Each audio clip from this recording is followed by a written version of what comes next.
to the sponsors.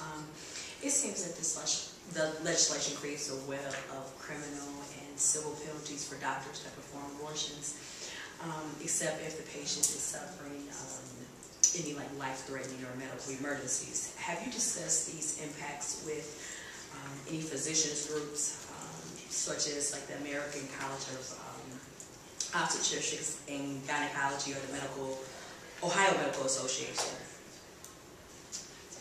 Mr. Chairman, Representative, my door since the day I walked in the legislature has been wide open.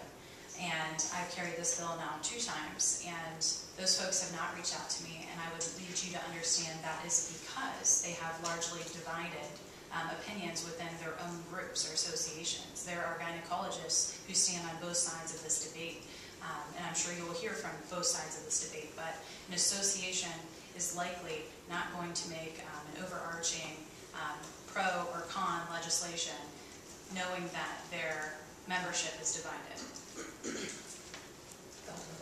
So, to speak to Representative Hagan, if, from what you just stated, if you indicated that there's been a divide in, I guess, maybe some of the professionals, the medical community, how is it then with the statistics that you present? What side of the fence, what part of the medical community is providing these statistics? Mr. Chairman, I will be happy to submit any research basis that I've given you that isn't already highlighted, but through most of my testimony you will be able to reference where I've pulled my information from. And some of the studies that I actually used were very left-leaning in nature and actually proponents of abortion. So that is to be noted, and I try to be as responsive and open-minded as possible on this issue, and we know that that can be difficult to do sometimes. So that I was very cognizant of that as I was crafting my legislation, but we'll submit anything that is not already referenced for you gladly to the chairman if you would be so kind as to distribute that to the members. Thank you.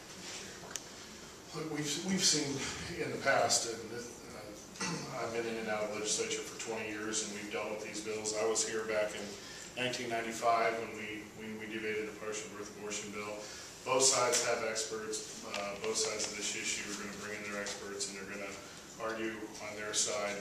Both sides are going to use statistics. Both sides are going to use numbers, and we certainly expect that to happen here. But the bottom line is we bring this bill forward to this committee because we are convicted that that abortion is wrong. It's something that we don't believe should happen. We believe the state should protect life, and we're advancing this bill because we know that the indicator of life is a heartbeat, and if there is a heartbeat present, then we have an opportunity, the state has an opportunity, based on previous court rulings that we've seen, to step in and save the life of those unborn children. Representative Boyd.